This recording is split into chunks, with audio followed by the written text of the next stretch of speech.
All right, everybody. Happy Friday and welcome to another business strategy roundtable. I'm excited to welcome Mike Pina of AI Rocketship. Mike, thank you so much for being here. Zach, thank you for having me. Happy Friday, everybody, whoever's tuning in to this live broadcast. Let's do this. Awesome, man. Today, we're going to spend the first 30 minutes exploring Mike's entrepreneurial journey. And then we're going to be talking about how we can bridge the knowledge gap around artificial intelligence and the small business world. And I think that's something that's pretty close to your heart, Mike. You work a lot with small businesses and being able to um, create action and movement around artificial intelligence. I think this is something that's going to be vital for competitive advantage as we continue to move forward through time for small businesses. Can you start to share with us a little bit about how you got to where you are now? Absolutely. Thank you very much for having me on your show and taking a moment to explore this crucial point in human history more than anything, where for the first time, a small business can pretty much have its own independent AI version of a marketing team, a sales department, consultants, strategists, finance specialists, all at the click of the keyboard. It's amazing the time that we're living in. And I'll put it from this perspective. A buddy of mine and I had a conversation about the world of AI today, right? And he simply said this because he's known me for over 25 years. When we were doing stuff in the music business, okay, he said, "Mike, can you imagine if we had the tools of today when we got into this back in 2000?" And I said, I never really thought about it. Where are we today? We can do so much more with so much less for such a smaller budget. Learning the tools of AI and getting into it, I don't mean knee deep. I mean neck deep. You got to get in there, get your hands dirty, and learn about this technology and the tools because it's your key to survival. And with AI Rocketship, my small business space right here in South Florida, it's all about leveraging those tools, connecting with community, and more than anything, embracing it. We have to get over that hump, that fear of, well, maybe I'm not ready. How do I do this? I'm terrified. It's going to take my job. I tell people when they say, "Is it going to take my job?" I tell them, "Yeah, if you don't know AI." And that's the caveat. You got to understand this. At least get your hands into the game of what is artificial intelligence, because for a small business, it is probably one of the best tools that you can ever come across. And for me, it's been instrumental in our journey. We started tiny, tiny. I mean, it was literally a thought, an idea. And when I share the story of what is AI Rocketship, um, it originally was a bedtime story having with my 9-year-old. She's 9 now, and this whole idea, when you have a little one and they're all excited and it's midnight, you're trying to get them to bed for all of our parents who are tuning in or watching, right?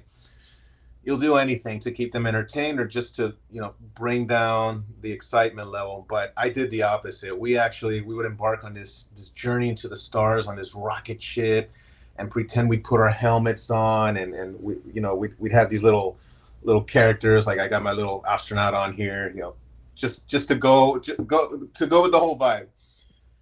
But around this time, and this was around the pandemic 2020, I was thinking, I've worked in digital marketing, and then I transitioned over to corporate life. I got into financial services, but I'm not happy. I want to do more. I want to be in a role where I'm not constantly waiting year after year for advancement. I want to do something, and I need to come up with something that's going to sell. So that was probably one of my first major mistakes, and I share this with the business owners, right, or anybody who's ever thought of starting a business. Don't frame your idea of, well, what can I sell? I would probably reframe the question as to, what can I offer others to help them grow? Think of it from that perspective, because if you're considering something like a tangible good, Okay, these come and go. Amazon, eBay, Alibaba.com, you name it. But I'm of the perspective of instead of just showing the final product and trying to sell to somebody, show them how to go and make the product. Teach them. There's that saying, you give a man a fish and he'll eat for a day. You teach him the fish, he's gonna eat for a lifetime. And that's really it was at that moment with AI Rocketship that I said, you know what? There's now this AI tool. We're now getting into 2022, 2023. And I said to myself, why don't I take this to the next level? I go back to what I used to do for small businesses 15 plus years ago, back before, and it's crazy, Zach, how much time has passed, right? Before iPhone, before we had Google Docs, before AI, before when we still were with CDs and DVDs, everything's so tangible. Okay, taking the tools that I have today, right, and showing others how to use it and leverage it so that you can survive. So in my line of work, the types of small businesses I encounter are typically mom and pops businesses, right? The whole family may be there. They may be behind the counter. It's pretty personal, right? At this point, Sure, of course. I mean, if you have a bad week and you don't sell enough plates, the whole family's affected. I mean, your light bill, your mortgage, not to mention the rent of the locale, easily $5, 6, $7,000 per month. That doesn't change. Considering we're also in an inflation-driven economy, you have to think about the price of goods and services continually rising year after year. If you want to factor things like tariffs and how they affect small business owners, they have to get creative on where are we going to buy our supplies from going forward, whether it's technology products or raw products used in something like a bakery, flour, packaging, the yeast, things like of this sort. So how does AI come into play with all this? You've got a couple of areas that really strengthen a small business owner, anybody who's starting to use the tools. You have the marketing part, of course, which I absolutely love. When we talk about generative AI and making things that look cool, right? On Instagram, LinkedIn, wherever you're connecting, right? It's awesome. You can take an idea of a product that you already have, take a picture of it, manipulate it with relatively few tools, right?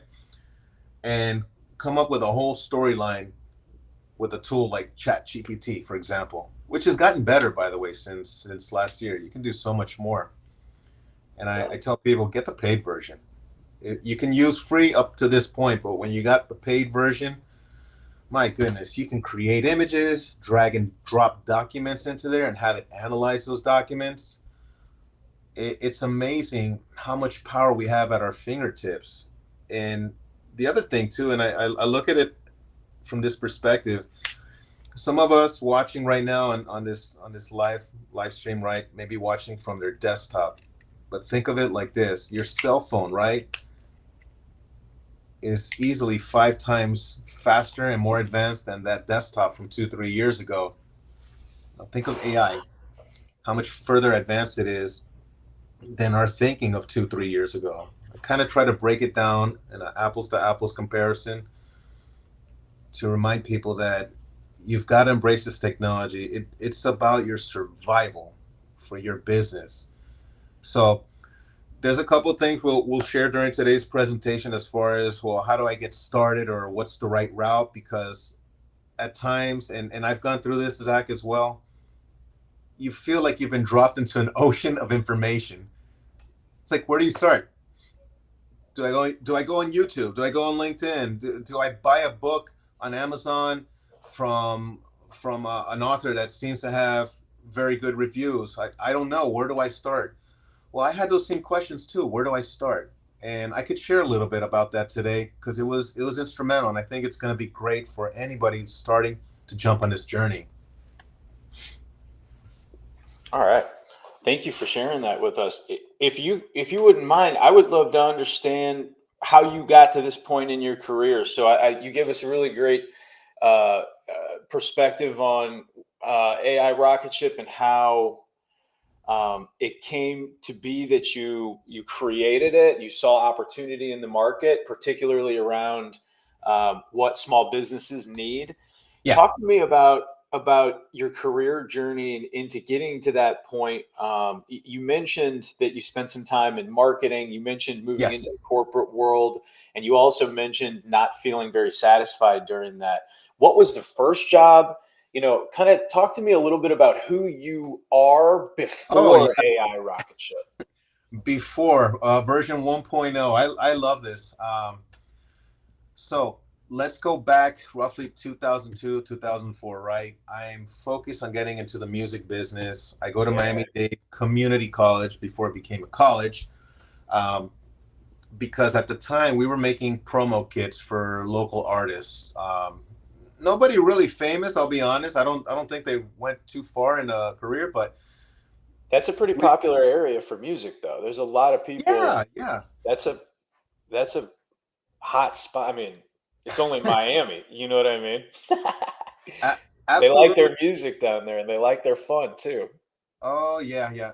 We love our fun. We love our music. We love our food. The nightlife. I mean, Yeah. in addition to Miami becoming a future technology hub, it's already in process. Even with the whole AI thing and financial services, right? But what's happening at that time? We found that there was a market need for individuals who wanted to get their mixtapes out there, right? Their DJ mixtapes or their hip hop albums, whatever. I had a few that were actual musicians, traditional musicians, and they wanted to do demos. So Mike would go out to take pictures with his tiny little camera, right? We take it back to the lab, as we called it. A buddy of mine would edit the images, and we'd print it, and we'd buy all the materials ourselves, and then provide a finished product basically.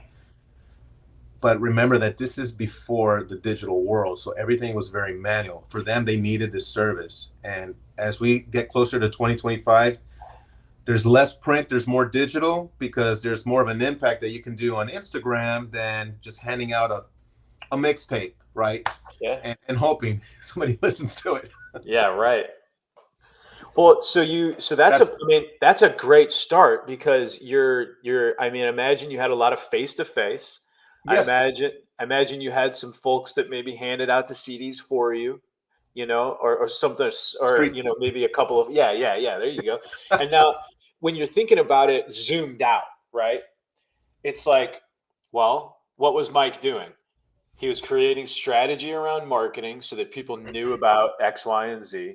He was managing teams to get core, hands-on, physical things done, Correct. which I mean that's a lot of your lowest level of your labor band is going to be people that are literally hands-on getting shit done. And you're working with people that had a need and skills, but not skills in that space, that you're talking about. They're musically inclined, not maybe socially or marketing inclined. It's a lot of early skills coming together. You went into corporate after that, or did you have another digital marketing role from that point? So at that point, I started dabbling with small businesses because they needed a similar type of service where whether they're getting flyers done or content for their website or pictures, they needed that marketing aspect, but they didn't have necessarily the big budget to hire somebody or a team or go to an ad agency.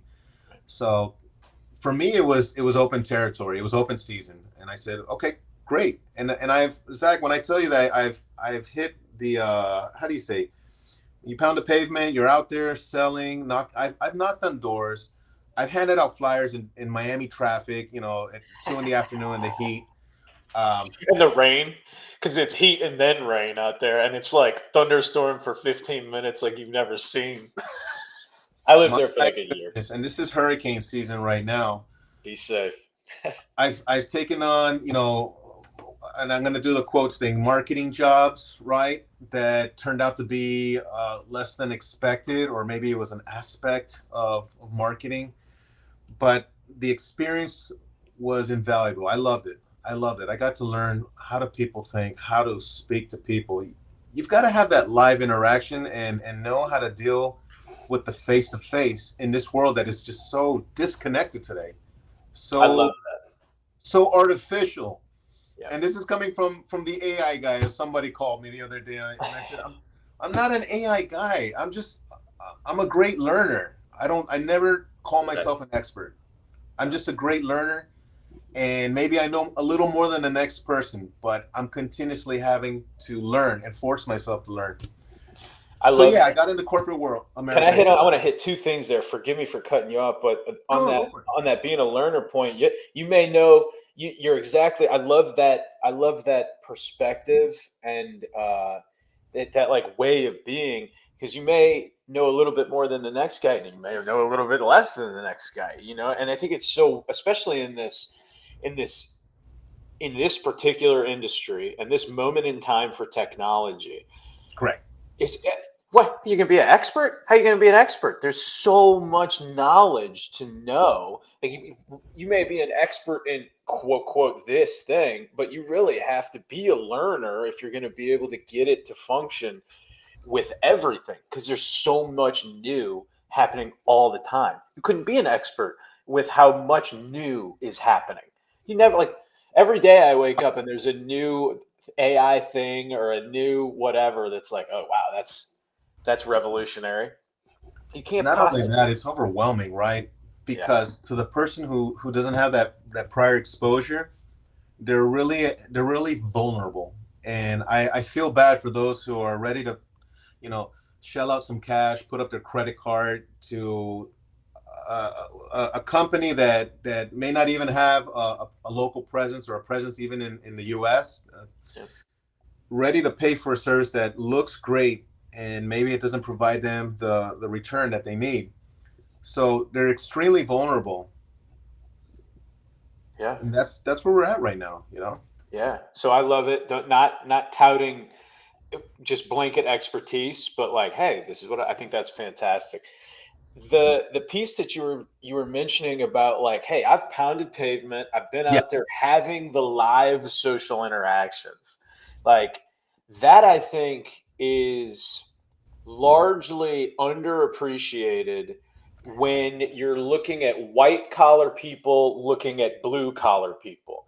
Because the white collar people, I was having a conversation with a friend of mine yesterday about this. The white collar people are in the white collar space having kind of white collar conversations, and everybody's like agreeing to certain styles of behavior because we're here and this is how we get our paycheck and this is what we're doing, and Yes. everybody's I call it corporate face. yeah, and they're putting it on for you. And but you walk into a restaurant, people I call it cracked face, where they freaking turn into a volcano and lava starts spewing out of it because you're liable to have people go explosive or go chaotic or have something happen outside of corporate face in these more blue collar areas.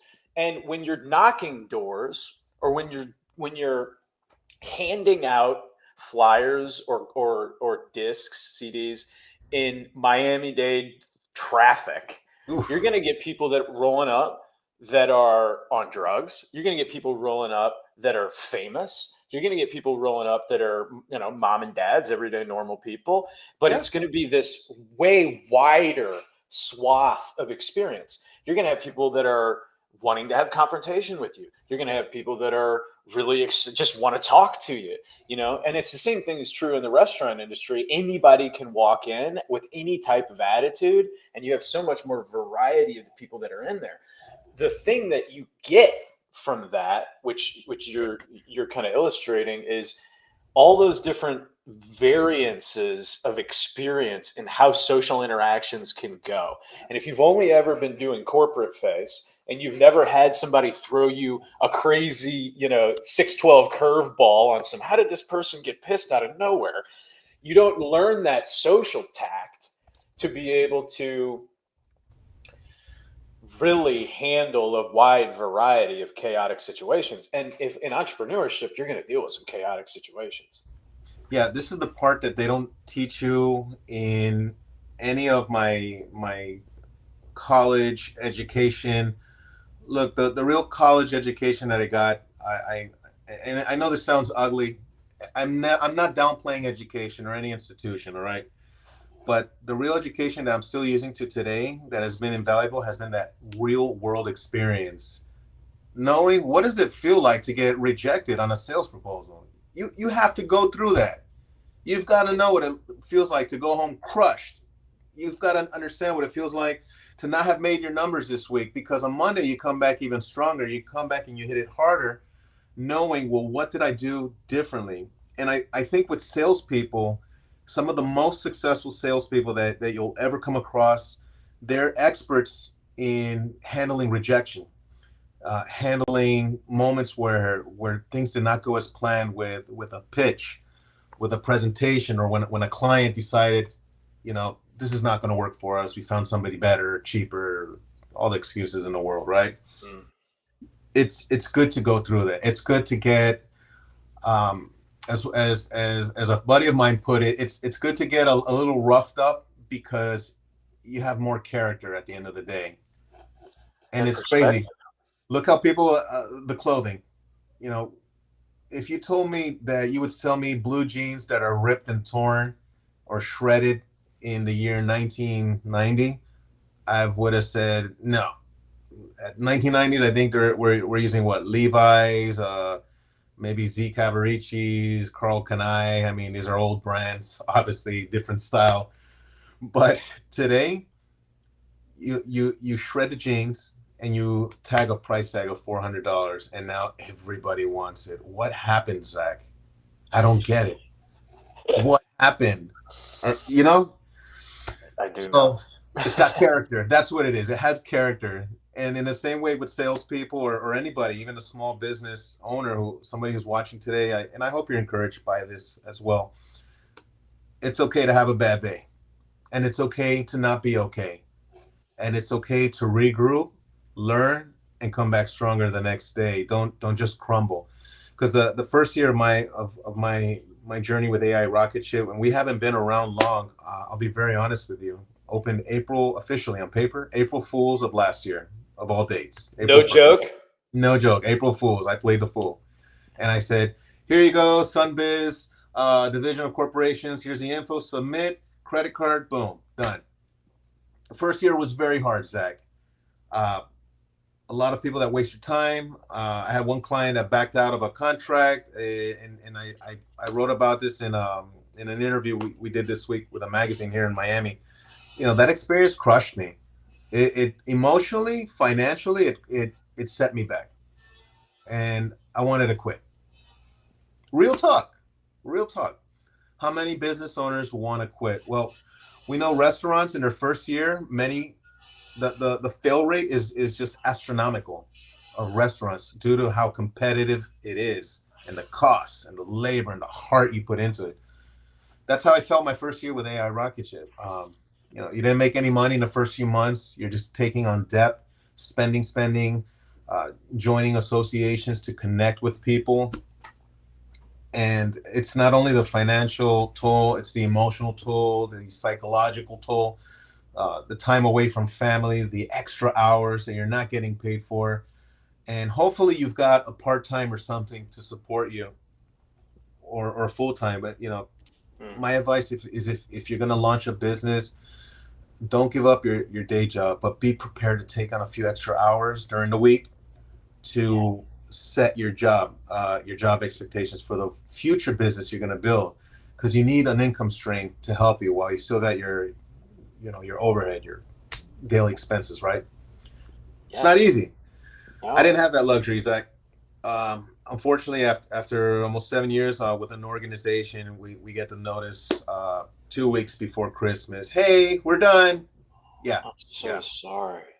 Yeah. Well, I'm not sorry, because then you got to do this, but I can imagine in that moment the fucking stress. Hey, I mean, you're a family man, right? Yes, I am. The stress, the sadness, the feeling of, man, I really tried. I really, really tried. I gave all that I could. I took your trainings. I sat in your town halls. I listened to all your BS, if I could be frank, But what was missing, and this is going back to when I started thinking about AI Rocketship in 2020, pandemic, because we're all home. We're not going anywhere. We're working remotely, and I'm thinking, I'm not happy. I'm trying and I'm going nowhere. I've got a degree that's not doing anything for me. And it's not that I'm not appreciative of the job that I was doing at the time at all. I've learned so much. I've taken, in fact, so many practices of dealing with people in that role that I still use to until this day, right? In my current role, customer service, just even simple things, right? But I'm thinking, right?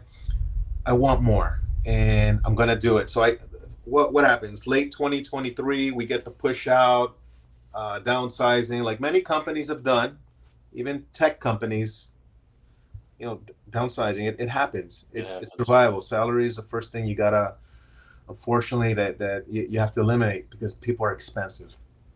With AI, they also save money and they may replace people with certain processes. Some, but I get the push out into the world and say, here you are, again, going back to building character. This is how one lady told me. She goes, "This is not my first rodeo."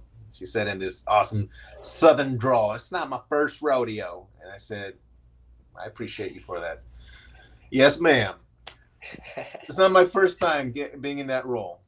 I've had Mm, jobs, I've lost jobs, and then I look back and said to myself, "That wasn't a job at all. I mean, how far was I going to go?" I learned something. I met people, mm. but it's the push. So here I am now, but something changed, Zach, because I'm back in the role and mindset that I was in 2002, 2004. Fast forward to 20 years, but I've got one thing.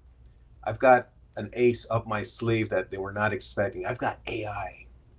I've got a whole marketing team right here. You know how long it would take me to write a proposal or an intro email in 2010? I would sit here for an hour and think about it, and oh goodness, what are they going to think about me? Is my grammar correct? I don't have Grammarly, but does it sound right? Am I being too pushy, or is it just right? Should I say thank you or kind regards? Like, I don't have to think about that anymore. I'm at the point of, I'm like the editor, like the guy in Spider-Man. The chief who's screaming at everybody. He goes, "Go get that story. Find out who he Yeah. is." I forgot his name. I love that guy. Um, make it an AI. Come up with your proposal, throw it in chat gpt, fine tune it, go back if you don't like it and fine tune it again. You put in the prompt and say what you need to get us desired outcome. How much time have I saved, Zach? 30 minutes, 45 minutes? How much energy out of me has not been dragged out into a simple email? Things like public speaking, writing, talking to people is very draining. It doesn't come naturally for people. And business owners who are, for example, tuning into our show today, right? Maybe they're great at what they do. Maybe they have a restaurant. They make amazing food, but they're actually, they struggle with interactions or thinking about their marketing or considering how do I get them to come back next week and buy again and buy more. They're not thinking about that. They're thinking about survival. Do I have enough rice cooking? Um, did the light bill get paid? This is where AI comes in. Some of those processes you can actually streamline, automate, and when it comes to thinking of stuff, even like with the whole marketing aspect, you can do so much more with so much less, especially time, which Yeah. time is priceless, man. Let's be real. Time is priceless. Absolutely, it is. Well, Mike, I'm excited that you've shared so much about your journey. I'm sure that I could ask you more questions about your corporate experience and about not feeling like you were doing as much as you wanted to be doing. But let's save it for the future, the next time that you come on, and let's make sure that we give folks a look into um, what you've seen and Yeah. how folks can kind of start to bridge the gap for themselves in the small and medium business world. Where I'd like to start from this topic's or the perspective I'd like to start at for this topic is this.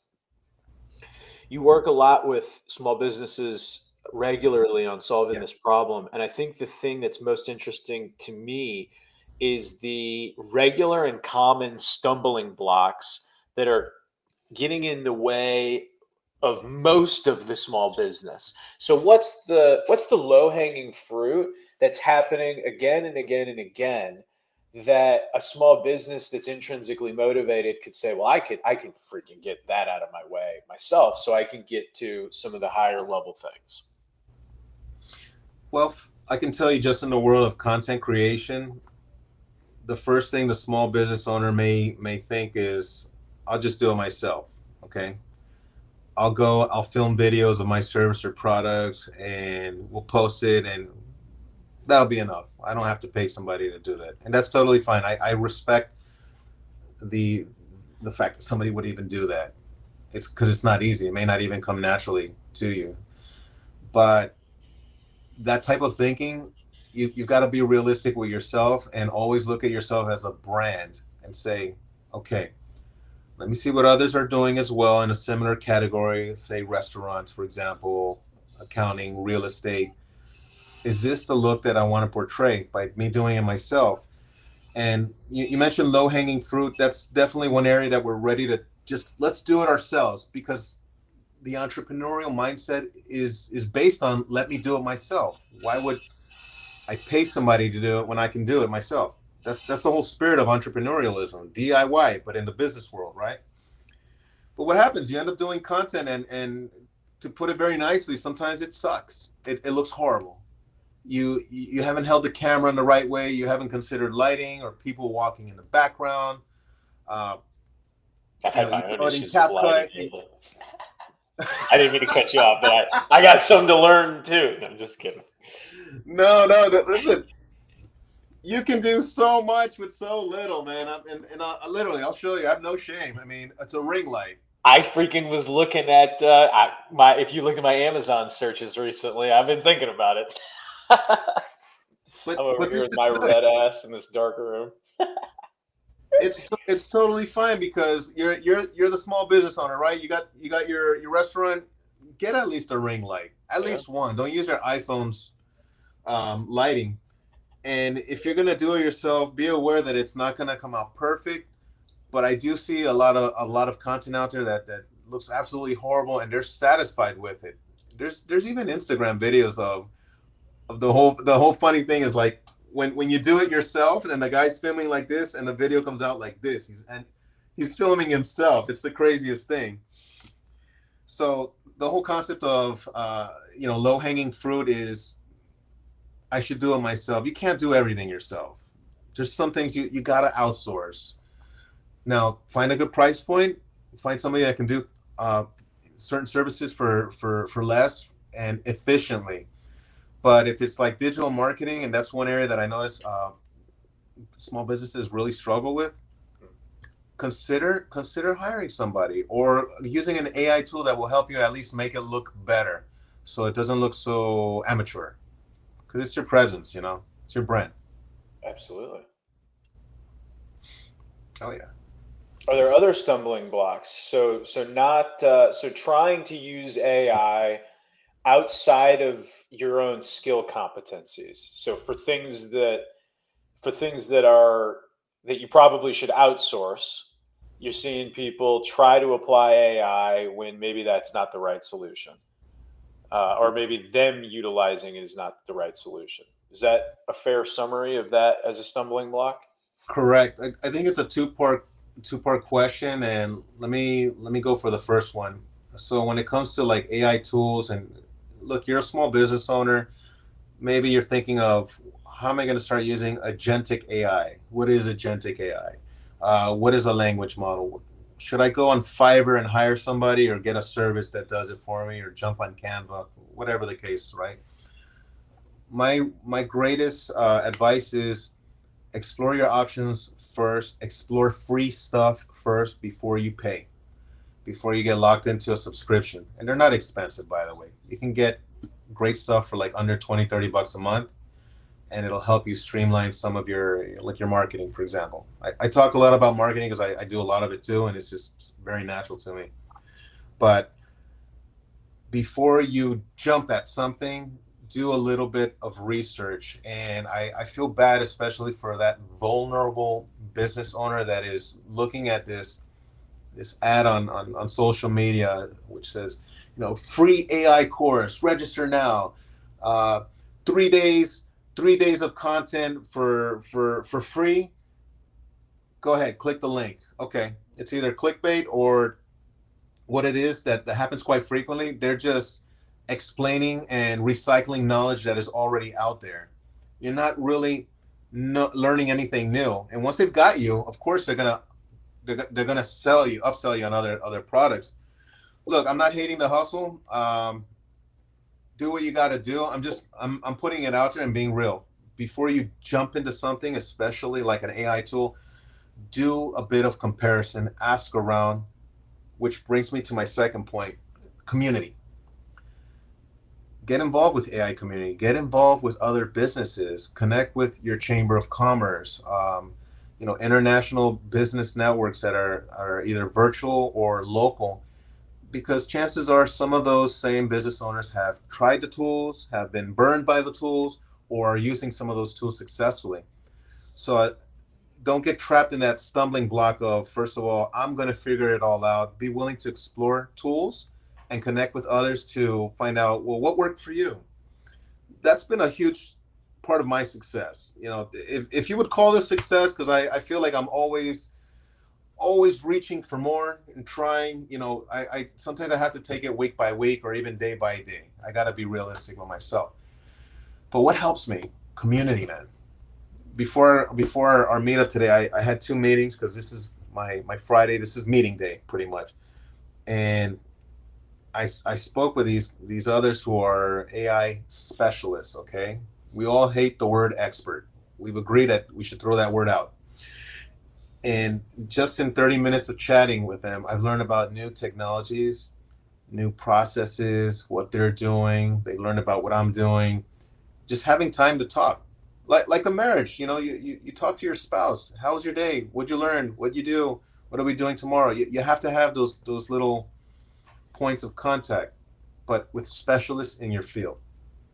So be open to it is what I tell business owners. Don't try to do it all yourself and jump on the first tool that you see online. Yeah. Research. Okay. Those are good. Thank you for that. Hopefully it helps somebody. No, that's good. That's good. What about what's like the first question when you start working with a small business? What are they usually asking you? I think that I'll for a tell you lot right. of for a lot of small business owners, I can speak from my own perspective. We spend a lot of time from our own perspective. So what might be a common question or a question that we didn't think about, a common question for somebody, or it might be a question we didn't think about for somebody else. So I would love if you'd share where are people's minds at with this whole situation when they get to you? One of the first questions is how much. Yeah. Always, how much? Yeah, they're worried about it being because they don't want to be taken advantage of by a Yeah. charlatan. They want to explore it and find the value, but they don't want to get burnt in the process. Yeah, and they don't want to waste time. And I can tell you, Zach, I have such high respect for people that would dare ask that question in the first 10 minutes of our conversation. Well, how much is this going to cost me? Because I know they've already gone through the process. They're ready to move forward. They're not just exploring and wasting time. And, it's all a daydream. And, because the thing is, it's my time too. There's that thing called opportunity cost. This time is it has value. If I'm not spending an hour of my day with you, I'm spending it with my family, or a drive to Miami, which I got to go later today, or possibly talking to a new client, or exploring. All that has a value. So one of those first questions that comes up is, how much does it cost for this type of service? And it's a very real observation in the economy that we're living in. Nobody wants to drown in debt or take on additional costs, but small businesses need solutions. So that's usually one of the first items. And second is, how do I start? And then obviously you start chatting. about, well, what are your unique needs and how we can help you. What's the most common unique need, or what's the most frequently, what do these small businesses need to do first with AI, or what are their hopes to do with AI? One thing I found is they're all trying to get brand awareness Mm, to some degree, but the level of brand awareness may be different from the real estate agent who's working with an MLS system and maybe has 3 licenses in the state of Florida for different areas to sell homes, right? And they're online everywhere. You see their face, you see their properties and listing. Some of that marketing effort and their concern about brand visibility is not as important. Now it's more of how do I engage the clients that are interested, the leads, and is there a way to do it quicker? Is there an AI tool that will help me to have automated answering so that when they send me a text message, there's an AI tool responding, right? That's one direction. Then you have the other type of a scenario where they need brand visibility and they're thinking, well, what tools are there that can help me? Because I'm trying to do it all, and it's just me and my husband, or me and my wife, or me and my son, and we're running our business, and we can't afford a team to do this. We're here, we've paid the licenses, we've got a great product, but we need to get the message out there. So, Mike, how do we get more customers? The eternal question: how do you drive more sales? Is what they're saying. mm, So that's a question that at that point you get into the whole consulting aspect and you start yeah, picking at their brain, saying, well, where are your pain points? What do you sell? What is great about your product or service and makes you different from the other team? right. So you've got to, just like with all aspects of, or not all, but most aspects of business, if you want to be able to make effective change, you've got to get into the depth of what the hell is going on. There's not a there's not a blanket, well, just go do this with AI. You've got to Yeah. understand your business, understand your process, understand your goals, understand your team, and then figure out how to fit artificial intelligence into that to create more value. You know what? You touched up on a point that I'll just briefly cover, managing expectations. AI at this point, because this is not like Terminator 2 where it's self-thinking and fully alive. Okay. AI still requires the human intervention, right? You can't just completely sacrifice and give up an entire process of your business to a fully autonomous system, for example. There has to be human oversight, which is another thing that when you're exploring new tools, understand where your data is going, ask those questions. Do they have a customer service? Or is it some distant company that you have to email and get a response, hopefully in 3 days? So, how much oversight and control do you have over your content? That's one thing I would stress to any business owner. I like that. Um, so we've got about 13 minutes left here, and I've got two questions. I want to give you some space to share some specifics about you and AI Rocketship. Thank you. If you could share with me what maybe the number one thing a small business should know about AI, or should know to apply AI effectively, what would that one thing be? How to apply it effectively? The one thing. If there was one, if we're bridging the small and medium business AI knowledge gap, what's the one piece of knowledge that if they were to walk away from a conversation with you, that you would hope that they would walk away with, other than like AI Rocketship can really help them? What would you want them to walk away with that that they would be able to take steps with, or Hmm. that would be, actionable towards bridging that gap, so that the small and medium business can start to, take advantage there? The most foundational thing is the change in your attitude towards AI. I would say if I had to write it down in a few words, I would say be open to change. Be open to change. Be flexible. And that's not easy because you've done business a specific way for so long. And then somebody comes along and says something like, why are you writing down all your transactions in paper, which I've done? Why don't you use QuickBooks? Why are you hiring an accountant? Why not use TurboTax? Not to downplay accountants. We need them. I need them. We all need them for their specific function, okay? Just want to be clear about that. We need that human intervention. But the biggest thing is getting over that hurdle with that attitude of either it's not for me or I'm not ready, or maybe I'll just keep doing it the way we've been doing it. We're in a time right now that I wouldn't say discovered the cure to cancer, but we've discovered a path to a cure for the cancer. And the cancer is ignorance. Cancer is not embracing artificial intelligence. That it's the disease of being complacent with the way you're doing things when you have so much available to you right now in June of 2025 that is really going to transform your business. So if you can conquer that fear and get over that attitude and be open to change, the rest will flow. You'll be open to sitting in and watching a podcast about AI, or going to a conference for the first time, a tech conference. Without that, and I'll tell you this, I can't get anything done with AI Rocketship and the services that we provide unless somebody is open to change. I cannot unconvince them if they're going to stay locked in their ways and say, you know what, we're going to continue doing things the way we've been doing for 5 years. And I just come back and I say, okay, bye. I'm sorry, but there's somebody else that's willing to pay for the knowledge or the training or the services, and eventually they're just going to take over your industry, or that restaurant is going to survive, and you're going to close your doors in 6 months from now because you failed to embrace. More than anything, Zach, is you failed to be open to change.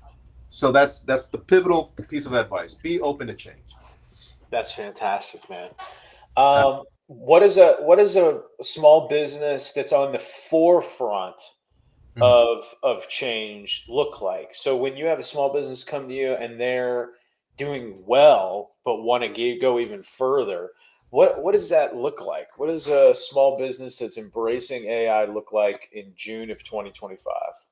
You can tell in a lot of the results with their customer interactions, the visibility that they have, mostly on online presence as well. The fact that they're already exploring analytics and looking at the data and realizing that when they do online campaigns, is it really effective? Because it's going to change their idea of, well, do we continue to promote on LinkedIn, Instagram, or do we use Google Ads and optimize SEO that way? Without getting too technical, obviously, the point is, are they looking at their data? When you have AI tools and when a business is embracing technology just in general, you start to see the change. You save money, you work more efficiently, you work happier, you have a larger budget to spend because you're not spending on processes that are outdated. You're using what's new and what works for you. And hopefully, because I still believe in the whole human aspect, is you're not getting rid of people. People need jobs. People need to work. People need income. People need to be happy. My hope is with our business that in 2026 we're already taking on staff members and we're hiring. I can have a team. I don't like outsourcing. I don't believe in outsourcing. Even if it saves money, I don't want to do that because I can help somebody here locally. So yeah, Sure. you'll see the results. You're embracing the tech. You're gonna see they're working more efficiently and they're doing better than the competitors. Very cool. I love that point about people. I agree with you completely. I've always been of the mind. Well, always is probably the wrong word for with how new this shit is, but I recently have been strongly of the mind that if AI is quote unquote taking jobs, Hmm, then there's other work that could be done from the output that AI is doing. And I think there's an efficiency level to creating AI that does niche and repeatable things correct. from a from the standpoint of energy and from the standpoint of the code and from the standpoint of how, the whole thing. Yeah. In my mind, what that does is it gives you a box, quote unquote, a box where a process is being done. And that box is the AI, and the process gets done. Everywhere where that box doesn't extend beyond the process it's doing is literally surface area where either another box, another AI system could engage, or a human could engage with the output and do something with it. And we're in this moment where it's like, we're gonna have all these jobs. And I think Yeah, that is a worthy concern. it is.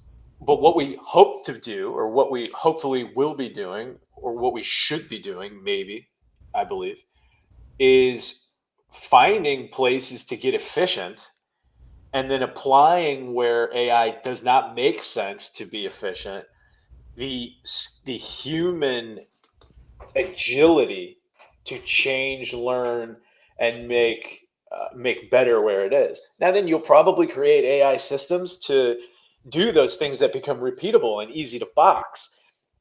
But we should be putting active human creativity at the ends of those points where it can be capitalized on and used, because I think that's the part that AI doesn't bring to the table as readily, because we're the one that informs AI of what is and isn't good information. So what do you think about that?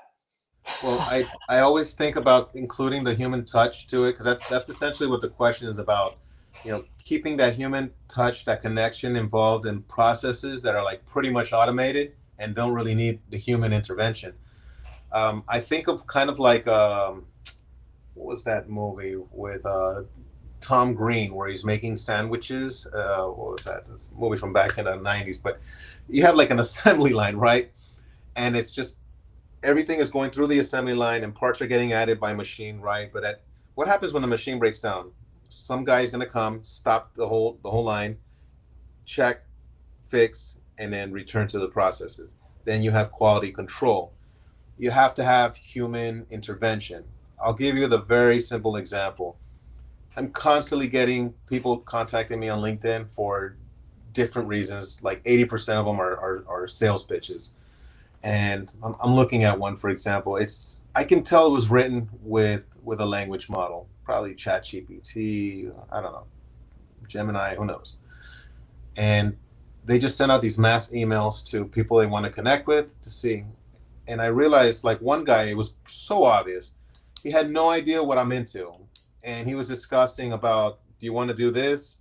I can help you grow, blah, blah, blah, for this type of industry. And I'm like, that's not my industry. What happened? Well, he used an automated tool and he left out the human touch, unfortunately, and didn't do the research. And I get it completely, because he's just doing, in sales, sometimes it's numbers. He's out there with the buckshot. Boom. Yeah, Exactly. that's okay. And birdshot gets more. Buckshot, maybe one or two. But Yeah, birdshot. That's right. birdshot everywhere, You, unfortunately. we're both Dave Chappelle fans. Yes, we are. I used to watch Dave when he was back on that old network, and Oh yeah. I'm also an NRA supporter, and right to all the Florida rights. We'll just say it like that. Yeah, you guys like to have fun down there, man. Yeah, we're crazy down here, but You got all those. So I was there for a little bit, and you said Miami-Dade. I was in Broward. I don't want to get any. I don't want to. I'm in Broward too. Too cool. Okay, I'm cool. physically in South Broward, but I grew up in Miami-Dade, and I go back and forth. But I'm Nice. physically in Broward, which is very different. Freaking iguanas instead of squirrels, dude. You know something? You are on the money, and they're like this big. Huge. And some of them got the curl tails. I was at IKEA not long ago, and I said, "This is like the jungle just broke out here, and there's many of them." You need different rules Beautiful. down there. You need different rules down there. You need different rules, and with what you asked me about, like with not having that human touch, like when some of the people reached out to me, you can tell the automation is in there, and it just really shows that A, you either don't care, B, you're too busy to care, and C, I'm not really interested in doing a follow-up with you. So you need that human touch. Some processes great with AI, others have the humanity behind it. Always oversight. I think that's fantastic. Mike, man, this was a blast. I had a lot of fun. I did too. Tell us, give us the like bop bop about AI Rocketship, and The then oomph. yeah, give us the oomph, dude. I'll give you the spiel, as they say. So who is AI Rocketship? We are Miami's own generative AI powerhouse. We are the ones down here in South Florida that we take generative AI to tell brand stories. Not only do we craft it, not only do we make the visuals, but we've also have an international presence and circle of individual contributors that help to make us shine. And what's wonderful about that is if I have individuals who need a service and physically I am not accessible or in the region, there's people that I can connect you with in Europe. I've got contacts in human resources, content creation, keynote speakers, you name it. That's the power of community. And these individuals are vetted. I don't just put anybody out there. Um, Also on the content creation side, that's another portion of it. But the biggest thing for 2025, Zach, is the training. I made an announcement several months ago that we are going full throttle. And with that, we are taking our live workshops to the communities that need to learn. We're doing IA Encendido, IA on fire is what the translation is from Spanish to English. Um, it's going to be our first. Nelly talked about that. Yeah, we're doing AI Encendido, AI on Fire, which is a follow-up to AI Full Throttle. It's basically a live workshop series, small trainings, completely in Spanish for the Spanish language audience in Miami. That's coming out in August. I'm going to the business community. I'm going to give them what they need. We take practical examples. We demo their product or services during the training. And it's always the same reaction, Zach. Wow. Oh my goodness, you could do this? I didn't know. How'd you do that? As well as the training, virtual trainings, on-site trainings, team training as well. This year is training. That's where we have pivoted towards for 2025. So we are also becoming a training powerhouse to be available because people got to learn this. It's either embrace or die. Learn AI now. The train has already gone. We're just that backup train at this point that we're saying, hey, here's the second one, get on this.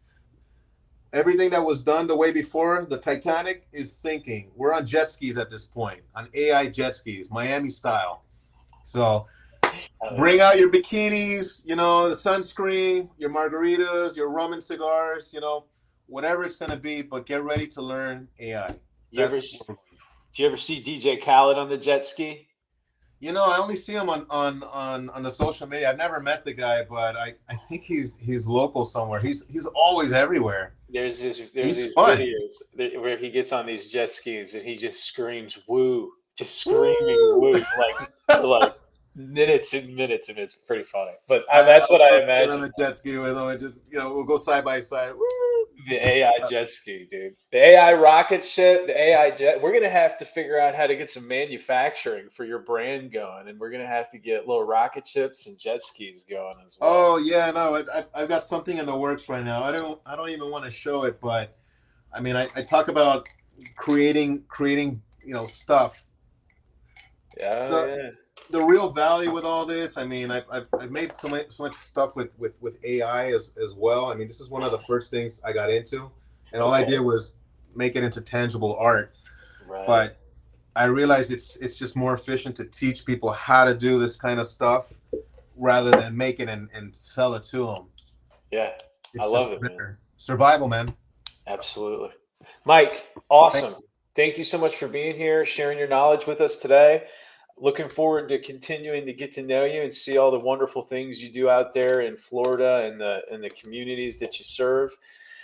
Thanks to the folks who joined us today. Make sure to check out our events calendar. Always doing things like this and creating other opportunities for people to come have their business and career strategy questions answered. Happy Friday. I hope that everybody has a fantastic weekend, and we'll see you next week. Bye, everybody. Bye, everybody. Take care. Awesome.